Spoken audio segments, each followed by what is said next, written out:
এই জায়গাগুলোতে একমত হলে গণভোট আমরা ইলেকশনের দিনও করতে পারি, ইলেকশনের আগেও করতে পারি, সে বিষয়ে আমরা আলোচনা করতে পারি। জনগণের কাছে খুব স্পষ্ট থাকতে হবে জনগণ কিসের পক্ষে ভোট দিচ্ছে আর কিসের বিপক্ষে ভোট দিচ্ছে।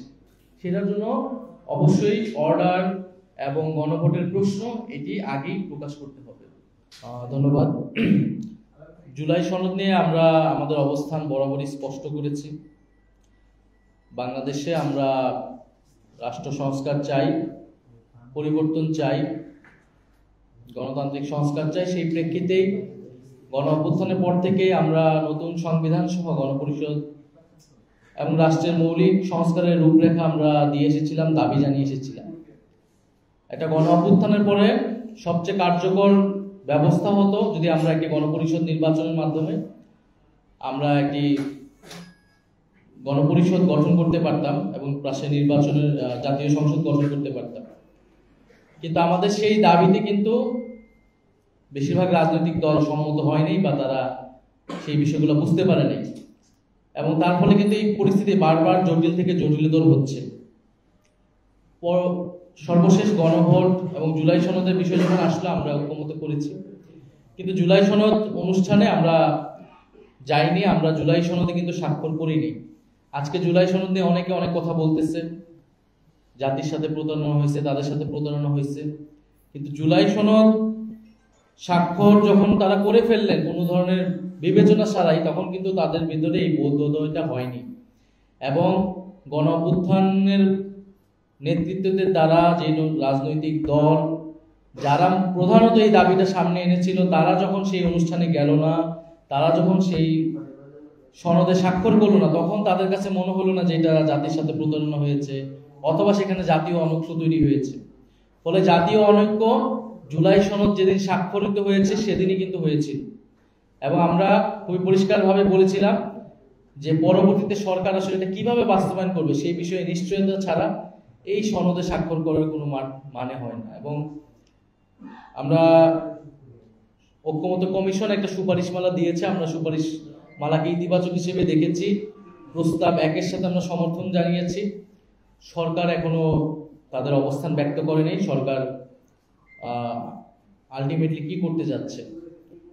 ফলে সেই জায়গাতে আমি মনে করি যারা আসলে কোনো ধরনের বাছ বিবেচনা ছাড়াই জুলাই সনদে স্বাক্ষর করেছে, স্বাক্ষরের মাধ্যমে জাতীয় অনৈক্য তৈরি করেছে, সেদিনই তারা জাতির সাথে প্রতারণা করেছিল।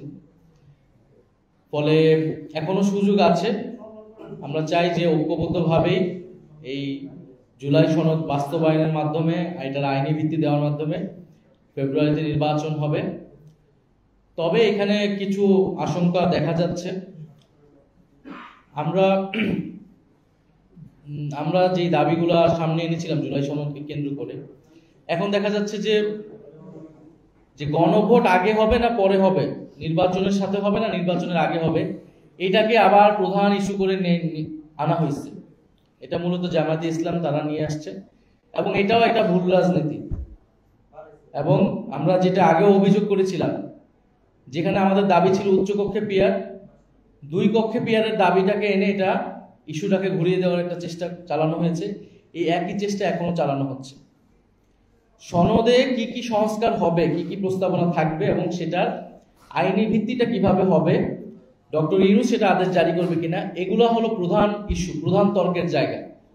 এই জায়গাগুলোতে একমত হলে গণভোট আমরা ইলেকশনের দিনও করতে পারি, ইলেকশনের আগেও করতে পারি, সে বিষয়ে আমরা আলোচনা করতে পারি। কিন্তু গণভোট আগে হবে না ইলেকশনের দিন হবে, এইটাতে হচ্ছে বিএনপি জামাত আবার একটা দ্বন্দ্বে চলে গিয়েছে, এবং যেই দ্বন্দ্বটা অযথা অপ্রয়োজনীয় বলে আমরা মনে করছি। ফলে আমার সার্বিক পরিস্থিতি দেখে আমাদের কাছে মনে হচ্ছে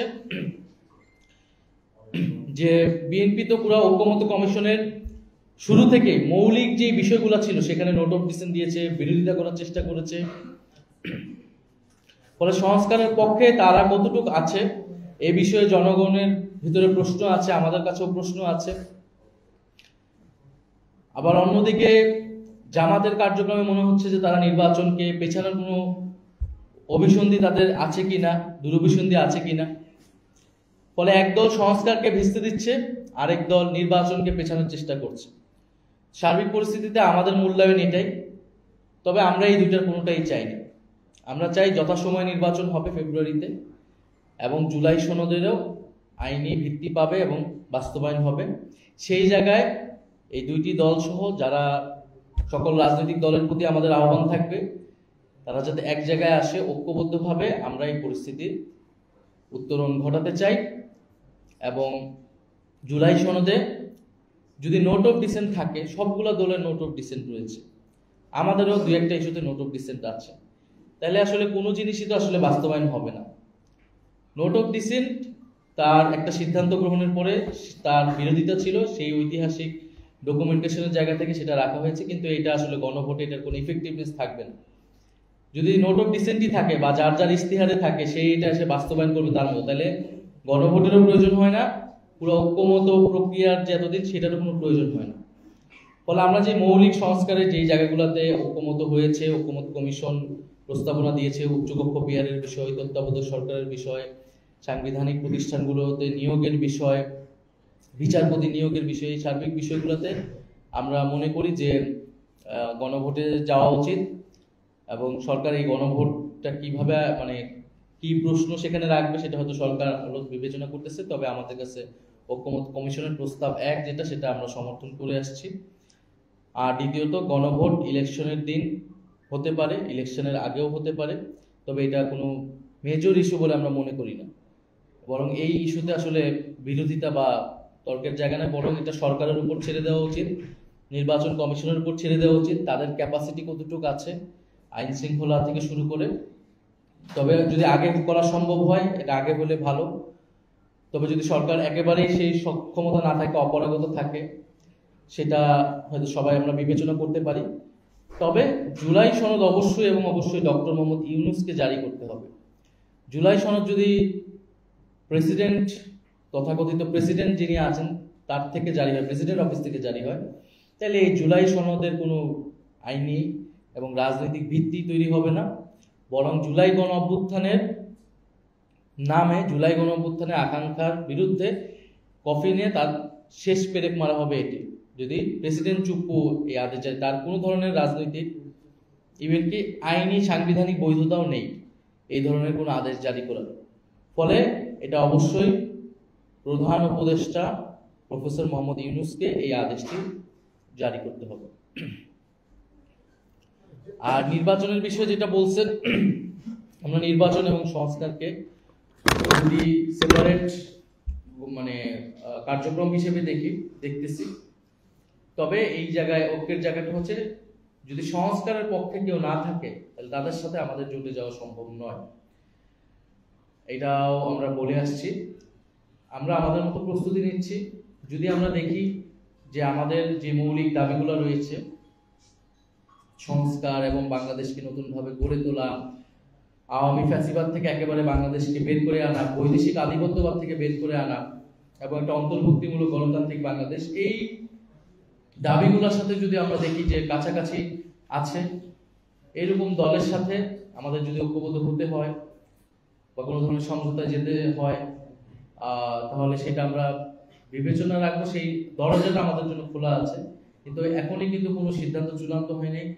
যে এই সকল বিভিন্ন মিডিয়ায় আসলে এক ধরনের নিউজের মাধ্যমে এটা এক ধরনের জনসম্মতি তৈরি করার, জনমত তৈরি করার চেষ্টা হয়তো চালানো হচ্ছে, যে এনসিপি বিএনপির সাথে চলে যাচ্ছে, এর আগে এনসিপি জামাতের সাথে যোগ করতেছে। এই পুরো বিষয়টাই এখন সংস্কারের বিষয়ে আমরা দলগুলোর অবস্থান দেখব, নির্বাচন ইস্যুতে দলগুলোর অবস্থান দেখব, সেই বিষয়ে তারপরে আমরা সামগ্রিকভাবে সিদ্ধান্ত। সার্বিক এটা তো আমি বললাম যে জুলাই সনদ আমরা আগের অবস্থানই আছি। ঐক্যমত কমিশন সুপারিশমালা দিয়েছে, আমরা সেটাকে সমর্থন জানিয়েছি। সরকার যখন আমাদেরকে বলবে যে আমরা এইভাবে আগাচ্ছি, আমরা গণভোটের প্রশ্ন এটা থাকবে, অর্ডারে এটা লেখা থাকবে এবং অর্ডারটা জারি করবেন প্রফেসর মোহাম্মদ ইউনূস, তখন আমরা সনদে স্বাক্ষর করব। এখন পর্যন্ত ঐক্যমত কমিশনের জায়গা থেকে তারা দায়িত্ব পালন করেছে, কিন্তু সরকারের জায়গা থেকে আমরা এখন তো মানে কোনো তো অবস্থান আমরা পাইনি। অর্ডার জারি করার আগে সেটা প্রকাশ করার একটা প্রস্তাব। হ্যাঁ, অর্ডার তো অবশ্যই প্রকাশ করতে হবে, যে অর্ডারটা তার খসড়া বা তার টেক্সট কি, গণভোটের প্রশ্ন কি, এটা তো আমরা নিশ্চিত না হয়ে আমরা সনদে স্বাক্ষর করব না। আপনি গণভোট দিতে যাবেন, গণভোটটা কিসের উপর হবে? জনগণকে তো মানে জনগণের কাছে সম্পূর্ণরূপে এটা স্পষ্ট করতে হবে। এখানে কোনো ধরনের প্রতারণা বা এই ধরনের বিষয় থাকা যাবে না। কারণ আমরা কিন্তু ঘোষণাপত্রটা দেখেছি, ঘোষণাপত্রে রাজনৈতিক দলগুলোকে দেখানো হয়েছিল একটা, বলা হয়েছিল একটা, কিন্তু ঘোষণাপত্রের টেক্সট পরিবর্তন করে দেওয়া হয়েছে। এমনকি সনদেও এটা করা হয়েছে। সনদে সর্বশেষ আমাদের কাছে যেই কপিটা দেওয়া হয়েছিল 2 বা 3 দিন আগে, সনদের দিন কিন্তু যেই টেক্সটে সাইন স্বাক্ষর রয়েছে সেই টেক্সটটা কিন্তু পরিবর্তন করে দেওয়া হয়েছে অনেকখানি। এই নোট অফ ডিসেন্টের বিষয়গুলো সেই সময়ে তৎক্ষণাৎভাবে সেখানে মানে লেখা হয়েছে, তারপর বিভিন্ন নোট দেওয়া হয়েছে, কিন্তু এগুলো কিন্তু আমাদের কাছে ছিল না সেই সময়। 2 দিন আগে যে আমাদের কাছে কত সরকারের কোনো একটা দলের চাপে বারবার এই ধরনের তার টেক্সট পরিবর্তন করে, এটা আমরা দেখে আসছি। ফলে জনগণের কাছে খুব স্পষ্ট থাকতে হবে জনগণ কিসের পক্ষে ভোট দিচ্ছে আর কিসের বিপক্ষে ভোট দিচ্ছে। সেটার জন্য অবশ্যই অর্ডার এবং গণভোটের প্রশ্ন এটি আগেই প্রকাশ করতে হবে। আমরা একদম আমাদের আনুষ্ঠানিক বক্তব্য গণভোটকে সবসময় এটাই ছিল, গণভোট আগে হলে এটা ভালো, তবে গণভোটটাকে যে প্রাইম করে তোলা হলো, সব প্রশ্নকে ছাপিয়ে গণভোট আগে না পরে, ইলেকশন দিন না পরে, বিএনপি একটা পক্ষে জামাত একটা পক্ষে, আমরা বলতেছি এইটা হচ্ছে জনগণের দৃষ্টি মূল জায়গা থেকে সরানো হচ্ছে। আমরা গণভোট আগে হলেও এটাই বেটার, কিন্তু যদি সরকারের ক্যাপাসিটির উপর আমরা সেটা কথা বলছি। আর সার্বিকভাবে তো বিএনপির পজিশন মনে হচ্ছে তারা জুলাই সনদের দরকার নাই, এখন বলতেছে জুলাই সনদের বিপক্ষে একটা জনমত তৈরি করার চেষ্টা করতেছে সোশ্যাল মিডিয়া থেকে শুরু করে সব জায়গায়। সেই জায়গায় আমরা এটা জুলাই সনদের পক্ষে আমরা জনমত তৈরি করার চেষ্টা করছি, যে জুলাই সনদের পক্ষে, সংস্কারের পক্ষে যাতে জনগণ থাকে, তরুণরা থাকে। আর আরেকটা কি বললেন, 270 দিন, আমরা তো প্রস্তাব 1-এ এটাই বলা আছে, আমরা এটাকে সমর্থন করছি। এটার ফলে একটা বাধ্যবাধকতা থাকবে, যাতে যেটা সংস্কার পরিষদ হবে তারা তো সেখানেও যাতে কোনো ধরনের চেষ্টা না থাকে যে তারা সময় পার করে দিবে এবং কোনো কার্যক্রম করবে না। তো সেই জায়গায় তারা অবশ্যই সেটা করতে বাধ্য থাকবে, যেহেতু গণভোট আছে, গণভোটের মাধ্যমে এটা অনুমোদিত হবে। কিন্তু যদি তারা বাধ্য থাকে তাহলে এই বিষয়টা থাকতেই পারে, সেটা নিয়ে এত আতঙ্কিত হওয়ার কিছু নেই। আমাদের এখানে আমরা দেখি বেশ দলগুলো যে আতঙ্কিত হয়ে যাচ্ছে কোনো একটা বাধ্যবাধকতা চাপিয়ে দিলে, তার মানে একটা বোঝা যাচ্ছে যে মোটিভ, যে হয়তো অন্য কোনো ষড়যন্ত্র থাকতে পারে, হয়তো সংসদে গিয়েও একটা ষড়যন্ত্র থাকতে পারে সংস্কার থেকে বের হয়ে আসা। না হলে তো এটা নিয়ে এত আতঙ্কিত হওয়ার কিছু না। সবাই আমরা কমিট করতেছি যে আমরা এই প্রস্তাবগুলো বাস্তবায়ন করবো, সেটা গণভোটে যদি পাস হয়ে আসে তারপরে 270 দিন কেন, আরো কম সময় সেটা বাস্তবায়ন করা সম্ভব। এবং পৃথিবীর অনেক দেশে এই ধরনের বিধান, আমরা যখন লিগ্যাল এক্সপার্টদের কথা বলেছি, লিগ্যাল এক্সপার্টদের সাথে, পৃথিবীর অনেক দেশে এই ধরনের বাধ্যবাধকতা দেওয়া হয়, ইভেন কি সংসদ ভেঙে যাবে এতদিনের মধ্যে যদি বাস্তবায়ন না করা হয়। এইটা একেবারে নতুন কিছু এরকম নয়, ফলে আমরা প্রস্তাব 1টাকে পূর্ণ সমর্থন। দলগুলো শুধু সংবিধান, নির্বাচন, যেগুলো তাদের সাথে সংশ্লিষ্ট, ক্ষমতা কাঠামোর সাথে সংশ্লিষ্ট, সেগুলোতেই ফোকাস করেছে এবং আমরাও বাধ্য হয়ে সেই আলোচনাতে প্রবেশ করেছি। এখন আমাদের যেহেতু আমরা এই সময়ে আসলে এইটাকে আমাদের এজেন্ডা করে নিয়েছি এবং আমরা ভেবে নিয়েছিলাম এই গণতান্ত্রিক সংস্কারগুলো হলে আমাদের অ্যাটলিস্ট একটা স্পেস তৈরি হবে, যেখানে জনগণ কথা বলতে পারবে, রাজনৈতিক দলগুলো একটা কার্যকর বিরোধী দল তৈরি হবে, আগের মতো কর্তৃত্ববাদী আচরণ আমরা পাবো না, প্রধানমন্ত্রীর একক যে ক্ষমতা, সেই ক্ষমতার কাঠামোটা কমে আসবে। ফলে আমাদের যে ভবিষ্যৎ বাংলাদেশ বিনির্মাণের লড়াইটা, সংগ্রামটা, সেটা আমরা চালিয়ে নিতে পারবো। আর যত নির্বাচন যত ঘনিয়ে আসবে, রাজনৈতিক অনৈক্য তত তৈরি হবে, দ্বন্দ্ব প্রতিযোগিতা তৈরি হবে। তবে আমরা এটা বিশ্বাস করি যে আওয়ামী লীগ প্রশ্নে বাংলাদেশের স্বাধীনতা, সার্বভৌমত্ব এবং ফ্যাসিবাদ বিরোধিতার প্রশ্নে আমাদের সেই ন্যূনতম জাতীয় ঐক্য এখনো আছে। তবে সেই জায়গায় আমরাও সেই জায়গায় সবার অগ্রগামী হিসেবে আছি। আওয়ামী লীগ প্রশ্নে আমাদের ঐক্যবদ্ধ থাকতে হবে, কারণ নির্বাচনকে ভণ্ডুল করার সমস্ত ধরনের ষড়যন্ত্র আওয়ামী লীগের জায়গা থেকে কিন্তু করা হবে। এটা বিভিন্ন জায়গা থেকে আমরা সেই ইঙ্গিত দিচ্ছি ফলে যে সকল দল আমরা দেখতেছি, বিভিন্ন দল আবার তৃণমূলে আওয়ামী লীগকে স্পেস দিচ্ছে, আওয়ামী লীগের সন্ত্রাসীদেরকে তারা স্পেস করে দিচ্ছে, তাদের সাথে কার্যক্রম করছে। ফলে সেই জায়গায় আমরা সেই দলগুলোকে সচেতন হতে আহ্বান জানাবো, কারণ তারা বিভিন্ন দলে অনুপ্রবেশ করে নির্বাচন ভণ্ডুলের ষড়যন্ত্র করতে পারে। আমরা যখন সরকারেও ছিলাম, আপনারা দেখেছেন যে আমাদের মাহফুজ আলম এবং আসিফ মাহমুদ তারা কিন্তু বঙ্গভবনে গিয়ে শেখ মুজিবের ছবি সেখান থেকে নামিয়েছে। ফলে সংবিধানে থাকলো কি থাকলো না, আমরা গণঅভ্যুত্থানের পরে আমরা বলেছি যে শেখ মুজিব ফ্যাসিবাদের আইকন হিসেবে তাকে প্রতিষ্ঠা করা হয়েছে। এককভাবে তাকে আমরা জাতির পিতা বা ফাউন্ডার হিসেবে মনে করি না, তবে তার যে কৃতিত্ব মুক্তিযুদ্ধে সেটাকে আমরা অবশ্যই স্বীকার করি, ইতিহাসে সেই জায়গা তার থাকবে। ফলে পুরো সংবিধানকে যে একটা দলের একটা ব্যক্তির সম্পত্তিতে পরিণত করা হয়েছিল, তার তো অনেকগুলো উদাহরণের একটা হচ্ছে যে এই যে বাধ্য করে দেওয়া শেখ মুজিবের ছবি প্রত্যেকটা অফিসে টানানো এবং এটাকে দলীয়করণ করা, সংবিধানকে দলীয়করণ করা হয়েছে ৭২-এর পরে, শেখ হাসিনাও সেটাকে কন্টিনিউ করেছে। ফলে অবশ্যই আমরা এটা চাবো যে এই ধরনের যত বিধান আছে সেগুলো, আমরা যখন গণভোটে যাচ্ছি বা যে কোনো গণতান্ত্রিক জায়গায় রাষ্ট্রে আমাদেরকে জনগণই সার্বভৌম, ফলে জনগণের সিদ্ধান্তের উপরে আমাদেরকে এটা ছেড়ে দিতে হবে। জনগণ যদি না বলে তাহলে আমাদেরকে ভেবে নিতে হবে যে আমরা এখনো সেই স্টেজে পৌঁছাই নাই যে এই গণতান্ত্রিক সংস্কারগুলা আমাদের জনগণ বুঝতেছে। তখন জনগণকে আমাদেরকে আরো বোঝাতে হবে, শিক্ষিত করতে হবে রাজনৈতিকভাবে, তারপরে আবার আমাদেরকে এই লড়াইটা চলমান রাখতে হবে। তবে আমাদের কাছে এটা মনে হয় না, আমরা সারা দেশে আমরা যখন পদযাত্রা করেছি বা আমাদের সাথে যখন কথা বলতে আসে, মানুষ কিন্তু পরিবর্তন চায়, সংস্কার চায়। এবং বিএনপি যে এই যে মৌলিক সংস্কারের প্রশ্নে যে ভেটো দিচ্ছে, এটা কিন্তু জনগণ ভালোভাবে নিচ্ছে না, বা যেই দলই এটা বিরোধিতা করুক না কেন। ফলে মানুষ সংস্কারকে আরো বড় জায়গায় দেখতে চায়। মানুষ মনে করে যে তার এত বড় অভ্যুত্থান, এত মানুষের জীবনের পরে সেটা যাতে সবার ভাগ্যের পরিবর্তন হয়, সেই সুফলটা যাতে সবার ঘরে যায়।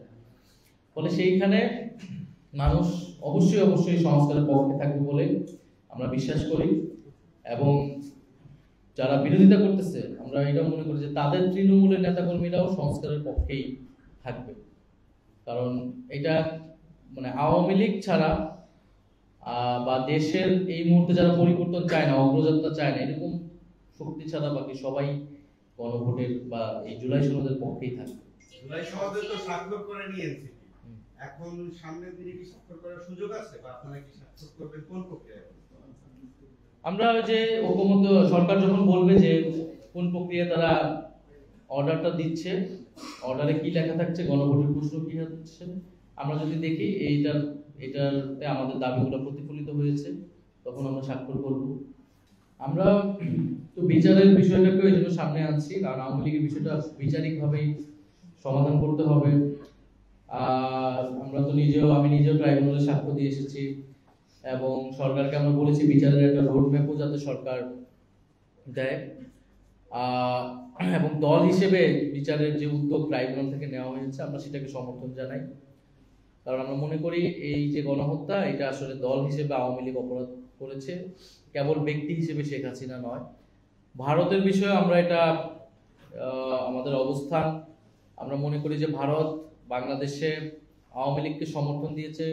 এই গত 16 বছরে আওয়ামী লীগ যে মানুষের ভোটাধিকার হরণ করে, নানান জুলুম করে এবং গণহত্যা করে ক্ষমতায় টিকেছিল, এখানে ভারতের প্রত্যক্ষ এবং পরোক্ষভাবে ভারতের সমর্থন ছিল। ভারত যদি বাংলাদেশের সাথে ভালো সম্পর্ক চায়, তাহলে অবশ্যই ভারতকে এই যে আওয়ামী লীগের চোখে বাংলাদেশকে দেখার নীতি, সেই জায়গা থেকে সরে আসতে হবে। বাংলাদেশের জনগণের সাথে সম্পর্ক তৈরি করতে হবে। বাংলাদেশে কে সরকার গঠন করলো কি করলো না, বা বাংলাদেশের রাজনীতিতে হস্তক্ষেপের বা প্রভাব বিস্তারের যে চেষ্টা ভারত সবসময় করে আসে, সেই জায়গা থেকে ভারতকে ফেরত আসতে হবে এবং বাংলাদেশের সাথে একটি সমতা এবং মর্যাদার ভিত্তিতে সম্পর্ক স্থাপন করতে হবে। বাংলাদেশের সাথে যেই সংকটগুলো রয়েছে, নদী এবং সীমান্ত হত্যা সহ আরো কতগুলা বিষয়, সেই সংকটগুলা সুরাহা করতে হবে। আর সবার আগে যেটা দরকার, জুলাই গণ অভ্যুত্থানকে স্বীকৃতি দেওয়া এবং গণহত্যাকারী কাউকে সেই দেশে ঠাঁই না দেওয়া। ভারত যখন শেখ হাসিনাকে সেই দেশে আশ্রয় দিয়েছে, এর মধ্য থেকে কিন্তু তারা গণহত্যাকারীদের পক্ষে অবস্থান নিয়েছে। ফলে সেই জায়গা থেকে ভারতের সাথে যতদিন জুলাই গণঅভ্যুত্থান প্রশ্নে ভারত তার অবস্থান পরিষ্কার না করছে, বাংলাদেশের জনগণের কাছে নতুন করে সম্পর্কে হাত বাড়িয়ে না দিচ্ছে, ততদিন কিন্তু ভারতের সাথে সম্পর্ক শীতলতা থাকবে। এবং জাতীয় নাগরিক পার্টির জায়গা থেকেও যেমন এই বিষয়টা থাকবে, এবং বাংলাদেশের সামগ্রিক জনগণের জায়গা থেকেও ভারতকে তারা প্রতিবেশী রাষ্ট্র হিসেবে, বন্ধু রাষ্ট্র হিসেবে গ্রহণ করতে পারবে না।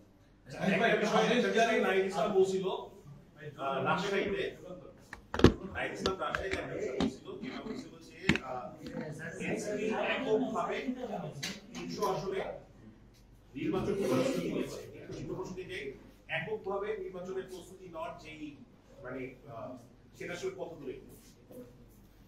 আমরা তো এখনো পর্যন্ত এককভাবেই নিচ্ছি আমাদের প্রাথমিকভাবে প্রার্থী বাছাই, এই কাজগুলো চলতেছে। আমাদের দুই মুখ্য সংগঠক তারা কিন্তু বিভাগগুলোতে সফর করতেছে, সাংগঠনিক কমিটি আসতেছে আমাদের। আমরা আশা করি নভেম্বরের মধ্যে আমাদের সকল কার্যক্রমের প্রস্তুতি সম্পন্ন হবে, এবং এরপরে এই সামগ্রিক রাজনৈতিক পরিস্থিতি বিবেচনায় হয়তো আমাদের বাকি সিদ্ধান্ত নিতে হবে। আর নির্বাচন কমিশন আমাদের আজকে আমাদের নির্বাচন প্রতিনিধি দল যাবে নির্বাচন কমিশনে, শাপলা এবং শাপলা কলি বিষয়ে যে এখন নতুন ডাইমেনশন এসেছে সেই বিষয়ে নির্বাচন কমিশনের সাথে আলাপ করে হয়তো একটা সিদ্ধান্ত। এটা তো অবশ্যই, কারণ আমাদের তো মনেই হচ্ছে যে আমাদেরকে নির্বাচনী কার্যক্রম থেকে দূরে রাখতেই বা বাধাগ্রস্ত করতেই নির্বাচন কমিশন এই কাজটি করেছে। যে প্রতীকের বিষয়টা তারা আমাদের সুরাহা করে নাই, এবং দেখেন তারা শাপলা কলি নতুনভাবে অন্তর্ভুক্ত করেছে, এবং হয়তো শাপলা কলি দিয়ে এটা দিয়ে আমাদেরকে হয়তো কনভিন্স করার চেষ্টা তারা করবে, শাপলার পরিবর্তে যাতে আমরা শাপলা কলিটা নেই। তাহলে এই কাজটা কিন্তু 1 মাস আগে করা যেত, এটার জন্য কিন্তু এতদিন অপেক্ষা করা প্রয়োজন ছিল না। ফলে এটা অবশ্যই লেভেল প্লেইং ফিল্ড তৈরিতে বা আমাদের অংশগ্রহণে আমাদের সাথে, যেখানে আমরা নতুন দল, আমাদেরকে আরো বেশি সহযোগিতা করা উচিত ছিল, কারণ আমরা ইলেকশন করার অভিজ্ঞতা আমাদের নাই। সেই জায়গায় আমরা দেখলাম যে আমাদেরকে আরো কার্যক্রমে বাধাগ্রস্ত করা হলো, এবং নির্বাচন কমিশন যে নিরপেক্ষ আচরণ করছে না এটা আমরা আরো আগে থেকে বলে আসছি, জনগণ এটা দেখতেছে। এবং আমরা আশা করব যে সামনের দিনগুলোতে যখন নির্বাচনের সময় আরো ঘনিয়ে আসবে, সেই সময় যাতে নির্বাচন কমিশনের এই ধরনের পক্ষপাতিত্বমূলক অবস্থান না থাকে। বিএনপি বলেছিল যে অন্তর্বর্তী সরকারের তত্ত্বাবধায়ক সরকারের বলা হয়েছিল। এটা আমি বলেছি, এটা তো এটা পরের নির্বাচনের জন্য, এটা যদি আদালত পাশও করে, আদালত থেকে আসেও, এটা এই নির্বাচনের তত্ত্বাবধায়ক সরকারের কোনো সুযোগ নাই আসলে। আচ্ছা, একটা প্রশ্ন করি, সেটা হচ্ছে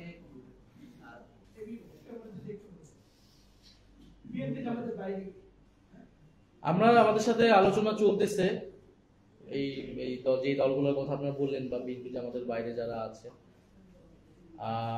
হয়তো সেটাও একটা বাস্তবতা যেতে পারে। তবে মনে হয় যে পুরো এক বছর না, হয়তো আরো কিছু কম সময় ধরে কিন্তু ঐক্যমত্য কমিশনের প্রক্রিয়াটা চলমান ছিল, এবং এটা লাইভ টেলিকাস্ট হয়েছে, মানুষ এই বিতর্কগুলো দেখেছে, কোন কোন বিষয় নিয়ে আলোচনা হচ্ছে সেটাও কিন্তু একটা পত্রপত্রিকায়, টেলিভিশনে প্রচুর প্রচারিত হয়েছে।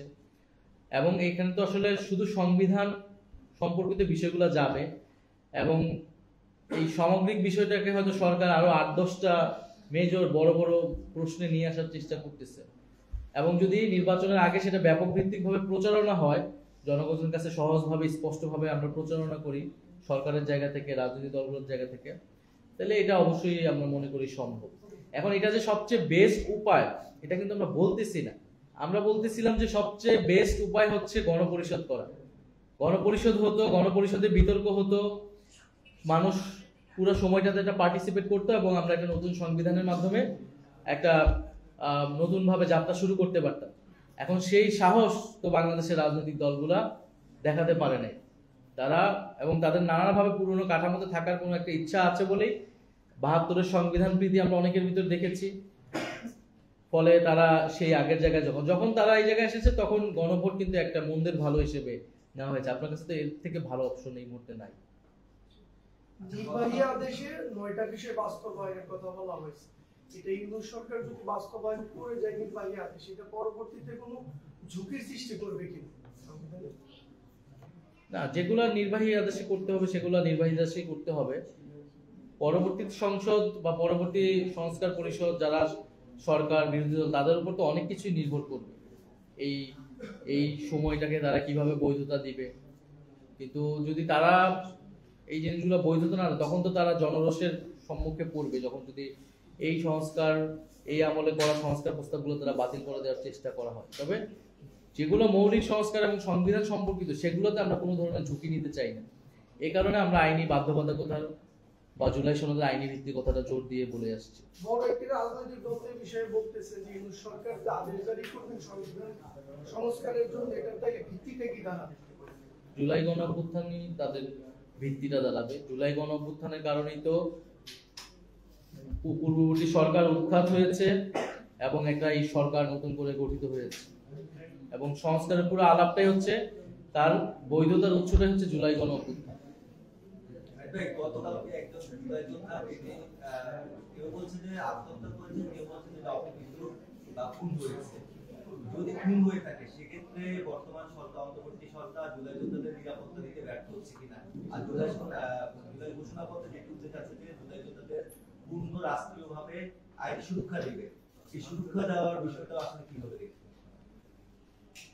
আমরা সেই বিষয়টা আমাদের নজরে এসেছে এবং এটা খুবই দুঃখজনক। আমাদের জাতীয় যুব শক্তির পক্ষ থেকে সেখানে যাওয়া হয়েছিল এবং আমরা সেটার সাথে কাজ করতেছি।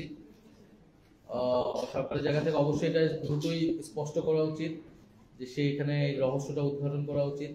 তবে সার্বিকভাবে যারা জুলাই গণ অভ্যুত্থানে অংশগ্রহণ করেছিল, যারা আহত শহীদ পরিবার, তারা কিন্তু একটা অনিশ্চয়তা আছে। এবং দেখবেন যে আওয়ামী লীগের জায়গা, মানে আওয়ামী লীগের যে কার্যক্রম বা তাদের ষড়যন্ত্র কিন্তু আমাদেরকে ঘিরে, গোপালগঞ্জে আমাদের উপরে আক্রমণ করার চেষ্টা, আমাদেরকে হত্যার চেষ্টা করা হয়েছে। বিভিন্ন জায়গায় আমরা শহীদ পরিবার এবং আহতদের উপরে আক্রমণের কথা শুনতে পাচ্ছি। ফলে সেই জায়গায় সরকারকে সেই দায়িত্বটা নিতে হবে।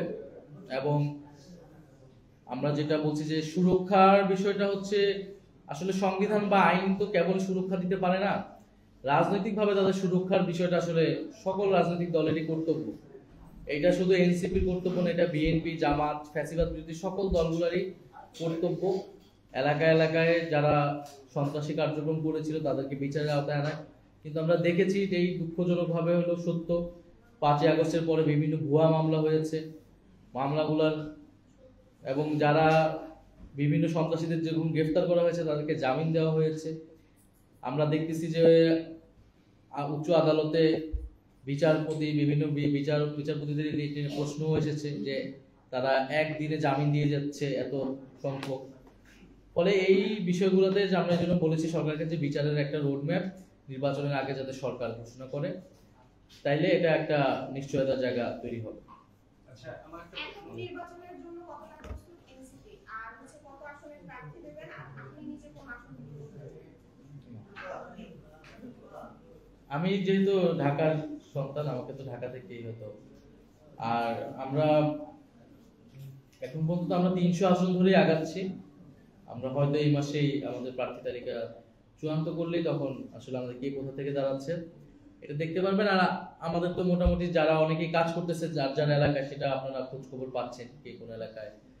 তবে নির্বাচনের জন্য আমাদের, যদিও আমরা নতুন রাজনৈতিক দল, এই 1 বছরে বা 1.5 বছরে আমাদেরকে অনেক কিছু কাঁধে নিতে হয়েছে। এই সরকারকে টিকিয়ে রাখার জন্য, গণঅভ্যুত্থানকে টিকিয়ে রাখার জন্য, বিচার এবং সংস্কারের প্রশ্নে আমাদেরকে কিন্তু অনেক শ্রম এবং আমাদের সকল কার্যক্রম সেই দিকেই ছিল। আমরা দল গঠনে সেই সময়টা পাইনি। কিন্তু আমরা আমাদের প্রস্তুতি কম থাকুক বেশি থাকুক, সেটার জন্য আমরা নির্বাচনকে কখনোই পিছানোর কথা সেটা আমরা ভাবি না। আমরা এই মুহূর্তে দ্রুত নির্বাচন, ফেব্রুয়ারিতে নির্বাচন প্রয়োজন দেশের স্থিতিশীলতার জন্য। ফলে আমরা ফেব্রুয়ারিকে ধরে আমরা আমাদের সর্বাত্মক প্রস্তুতি নিব। এবং জাতীয় নাগরিক পার্টি আমরা যে এই নির্বাচনকে কেন্দ্র করে আমাদের সমস্ত পরিকল্পনা এরকম নয়। আমরা নতুন গঠিত হয়েছি, আমরা দীর্ঘমেয়াদী পরিকল্পনা নিয়েই মাঠে নেমেছি। এই নির্বাচন আমাদের সামনে একটা প্রথম চ্যালেঞ্জ হবে, প্রথম টেস্ট হবে। আমরা এটাতে অংশগ্রহণ করব, ভালো করি মন্দ করি এটা জনগণ বিবেচনা করবে। তবে আমরা আমাদের এই নির্বাচন এবং পরবর্তী সময়ের পরিকল্পনা প্রস্তুতি নিয়ে এই মাঠে নামতেছি। নির্বাচন কমিশন নিয়ে বড় করে পক্ষপাতিত্বের অভিযোগ উঠেছে। ভাই আমার মনে হয় রিপিট প্রশ্ন আর না হয়ে যদি এর বাইরে কিছু থাকে, আমি নির্বাচন কমিশন নিয়ে তো মোটামুটি বলে ফেলছি। তারপরে পক্ষপাতিত্বের অভিযোগ তো অনেকবারই করা হয়েছে আপনাদের তরফ থেকে। যদি দেখা যায় সেটা আপনারা কি নির্বাচন কমিশনের পুনর্গঠন চাচ্ছেন? যদি পুনর্গঠন না হয় সেক্ষেত্রে কি মানে এই বর্তমান নির্বাচন কমিশনের অধীনে কি আপনারা আস্থা পাচ্ছেন কিনা এখন পর্যন্ত? নির্বাচন কমিশন তো আমরা পুনর্গঠনের দাবি জানিয়েছি। যদি না এখন যদি না পাই তারপরও আমরা নির্বাচনে যাব না এরকম অবস্থানে নাই। আমরা বলবো যে তাহলে আরো এফিসিয়েন্সি বাড়াতে হবে, আস্থার জায়গাটা আরো বৃদ্ধি করতে হবে। কারণ নির্বাচন কমিশন কিন্তু এই যে বিগত 3টা নির্বাচন হয়েছে, নির্বাচন কমিশন সবচেয়ে বেশি প্রশ্নবিদ্ধ হয়েছে এবং আগের নির্বাচন কমিশনারদের কি পরিণতি হয়েছে সেটাও যাতে তারা বিবেচনায় রাখে এবং সব দলকে সমানভাবে যাতে তারা ট্রিট করে, এই আহ্বান আমাদের থাকবে।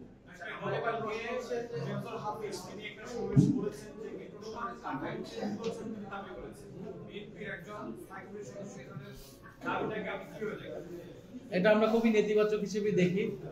সংস্কারের বিপক্ষে যদি কোনো দল অবস্থান নেয় তাহলে নির্বাচনের জয়ের না প্রশ্নই আসবে না, বরং রাজনীতি থেকেই তাদেরকে হারিয়ে যেতে হবে। আচ্ছা, আমার প্রশ্ন হচ্ছে যে দেখা যাচ্ছে যে বিভিন্ন সময় রাজনৈতিক দলগুলো শিক্ষা রাজনীতি করে, আগেও যা দেখছি বর্তমানেও একই। গতকাল হচ্ছে গিয়া